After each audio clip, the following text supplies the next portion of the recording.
What is up, everybody? I'm NoLuxGiven, and today we are going to be taking a look at a game of Storybook Brawl that I win on turn 4. And this isn't a claim that I make super lightly, but it is a claim that I've made before on a very similar game. You'll remember maybe a month or so back, I talked about the best possible knighthood, and that's when you can grab an upgraded feasting dragon on 3.0, which is a very, very difficult task. However, the Fates is another hero that can pull off such a move. I really love being fated to Polywoggle. It just leads to so many different zany possibilities, a bunch of which are really powerful. Obviously, if you can slay with your Polywoggle early on, then you get to be fated to a tier 3 unit. I think we looked at that last week, fated to Ogre Princess. Super powerful. However, the cool thing about the Fates is if you fail to slay with your Polywoggles, then you can potentially slay a little bit down the line. And the reason that you can do that is because you will be able to upgrade your Polywoggles. It will then get +3/+3, so it's already a 5/5 with the Fates' hero power. Then you also get a treasure, which a decent amount of the time can add a little bit more attack to that Polywoggle as well, and just give you even more chances to slay. This game winds up being a little bit weird because we are also secretly, for some weird reason, fated to Lonely Prince. But I'm going to go ahead and pick those up as well. The main reason being that I don't actually want to pick up my Polywoggles this turn because now it's 2.2, and at this point I'd rather just wait and try to slay with my Polywoggle next turn, so that way we'll grab a tier 4 unit, or more importantly, an upgraded tier 4 unit. I skipped the treasure so I can pick up the Polywoggle and unlock the shop. That will allow me to just pick up one Polywoggle next turn plus a 3-cost unit, and I felt like that might be pretty powerful. No Polywoggle slayed this turn. There was a chance that I wouldn't have been super mad about it, because then we'd be grabbing a tier 3 treasure here, but I'm super excited to activate this Polywoggle, grab a Crown of Atlas. That's what I was saying. You can get a little bit more stats on it even, and then I'll throw on a Baby Root just for good measure. So this Polywoggle has got to be slaying this turn, and that's going to give us an upgraded tier 4 character, which is actually only 1 in 25 to become a feasting dragon. So this strategy isn't super replicatable, but I wind up getting pretty lucky. It's not the only good tier 4 character, but it is certainly the best one to have on 3.0, and what makes this even better is the feasting dragon doesn't just die. It gets to stick around and actually attack again and slay, so everything in my shop already has +2/+2, and we are off to the races here to kick things off to start this game. So really good stuff. My animals as well are also good and have an additional +1/+1. So we're seeing a 4/4 kitty cut purse. That is quite powerful, as well as a 6/6 stag. I do think about just picking up those two characters, but wind up rolling, and I'm reasonably glad that I did here. We get to pick up some royals, which flips over the Frog Prince, and then I'm also going to pick up a Cinderella, start building towards a treasure, and we flip over the Romeo to reveal a Vampire. And I'm debating this doubly a little bit, but it's going to become a 10-10 here once we slay with Feasting Dragon. And we actually have no front row characters, so we actually gave ourselves a chance there. If the donkey had attacked into our Cinderella, Feasting Dragon would have gotten another slay. So that would have been absolutely crazy. I should have cast the Shrink spell first, because we have Cinderella and I was going to pick up 2 characters. I just wind up casting it second. It's not the biggest deal, and then picking up that doubly, I'm going to support that with Baby Root. That's a 10-16, which means we're quite powerful, and we're definitely powerful enough to pick up an 8/11 prized pig and have that stick around. And here you can see, I mean, we're doing stuff. We're going through the motions. We're still playing this game. We had a 100% chance to win last combat.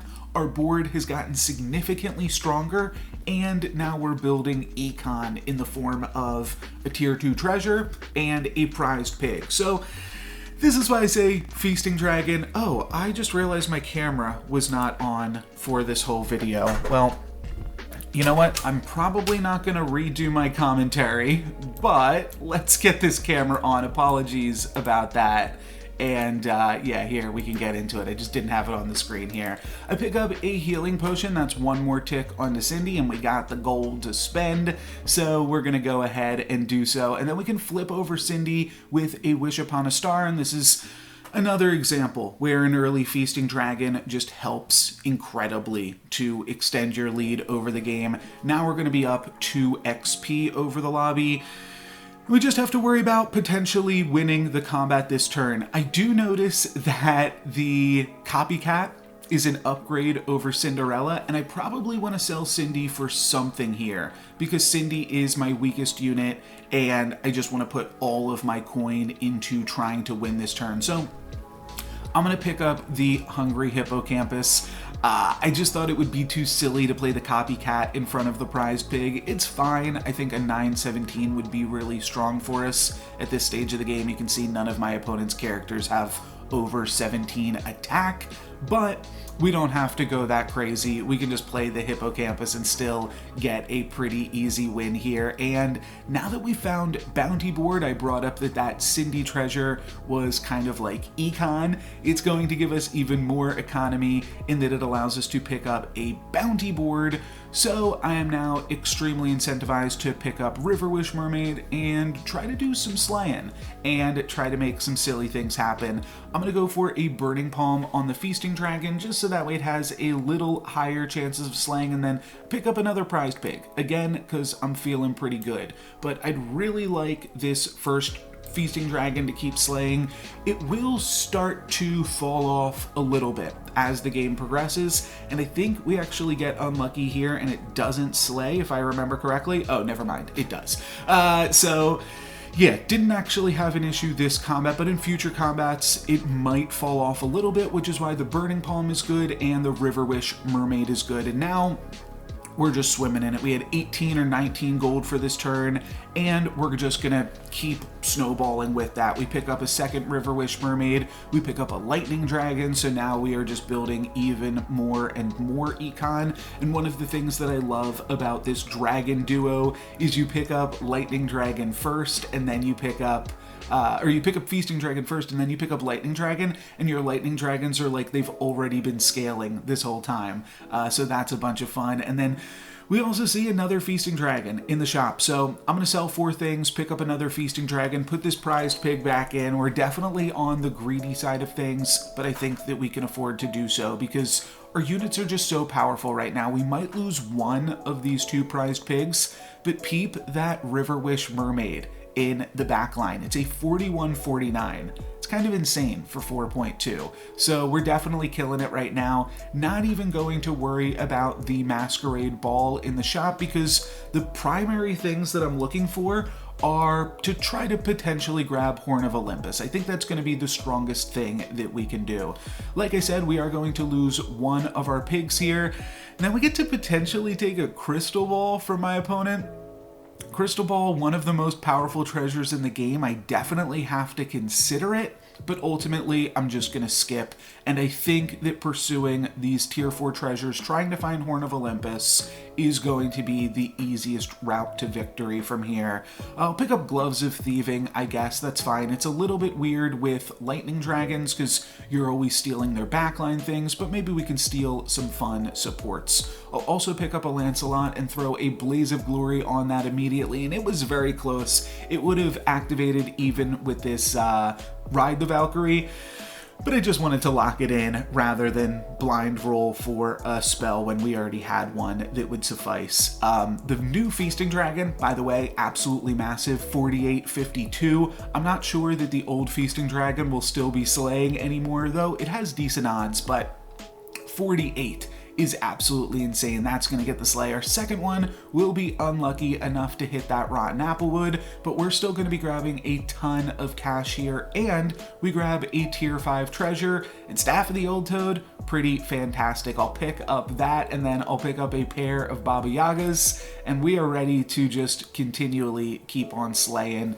Still have 9 gold for the turn to roll down, try to find some Lightning Dragons, try to find another Baba Yaga, And what do you know? We find both of them. I'm going to pick up this lightning dragon first, I believe.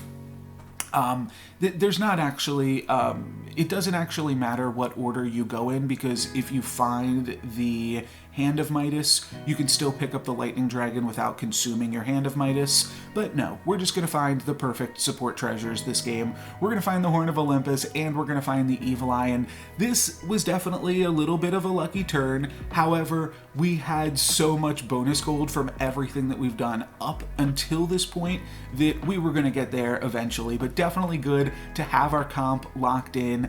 Now, when my stuff slays, the numbers are just going to go absolutely crazy. Plus, we are getting some bonus econ. Seacrow, not super excited to see this comp, but you know what? I am. This is absolutely insane. So we're going to get a bunch of bonus econ as well. We take them out of the lobby. I guess that's why they weren't super excited to run into us there. And now my big feasting dragon is up in the 80s. This is just insanity. Don't have anything that I can even knighthood at this point, so just gonna keep rolling. And then I find a good boy that's a 27-27. And for me, that's just too much to pass up. I feel like maybe we could transition this into a good boy comp, because we're going to have such big good boys. That seems like a lot of fun to me, at least. Potentially could have cast a spell on it. Could pick up an Echo Wood. There's so many things I could do here. I wind up going for an Evil Twin, and then I realize this gives me a 2-2 good boy. So I'm actually going to sell off the good boy that I just Evil Twin for. It was a mistake, but we are so far ahead that we can afford to make some mistakes here. Then I'll roll a few more times, but what's absolutely crazy now is not only is this lightning dragon going to slay, but these good boys are going to start slaying as well, which is just absolutely incredible. Now, part of the reason this good boy slay strategy works is once you're playing two good boys, if the first one doesn't slay, but it dies, the second one is more likely to slay. However, we got to play up against a summons comp here, so both of them got to slay, and now we have two absolutely massive good boys. And yeah, it's gonna be pretty tough to lose this one. Again, not gonna go for the Evil Twin. I wanna make actual good boys happen.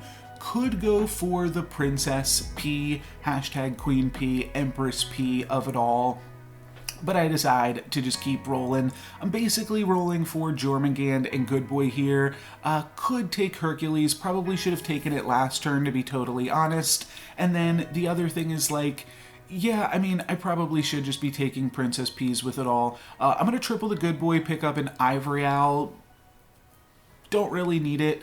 And then we find a Jormungand, which I'm going to at least put on the bench for now. I don't know. I mean, we're up XP. Oh, that's right. I should be picking up Baba Yagas, but I'm just kind of rolling past them. And I'm not able to lock onto that Jormungand in the last second. Let's be honest, it doesn't matter. I won this game on turn 4. The rest is just me going through the motions while the other players in the lobby realized they lost a long time ago. So we are just absolutely massive here, and I don't think anything is going to change that. And yeah, pretty straightforward video. Very unlikely to try to repeat a comp like this, just because it is so... there's only that 1 in 25 chance that you actually find yourself with a feasting dragon on 3.0, even when you do get that slay. But you play enough games, it's going to happen to you, and it's important to recognize what to do in those situations. I'll pick up another Baba Yaga, despite this probably being the last combat of the game, and then I'll throw in Jormungand, because we can make a big Jormungand here too, and that'll be pretty fun. Could go for... the Echo Wood, could go for, I mean, I don't know. It, like I said, it just doesn't matter. I'm going to put Lancelot first, though. I think that that is a good idea, just because that'll give a bunch of slays to Jormungand, and then I won't have to worry about that getting attacked into. Don't actually remember what this Evella is playing, but I'm sure it is not going to be too powerful in the face of Lightning Dragon here. Yeah, they got a Doom Breath that isn't even going to be able to take anything out, because all of my characters have so much bonus stats from that early Feasting Dragon. So Good Boy's gonna slay. Good Boy's not even like caring about slaying. It probably should have just been an Empress P here, because now it's just a large unit that can't even die, and I'm only even playing one other good unit. I don't know, it just seemed sweet to play some Good Boys, right? Who can blame me? But that is gonna be an easy first place finish, a turn 4 win, I would say, while feasting the fates. That's gonna be it for me today, guys. Thank you very much for watching. I'm No Lux Given. Peace.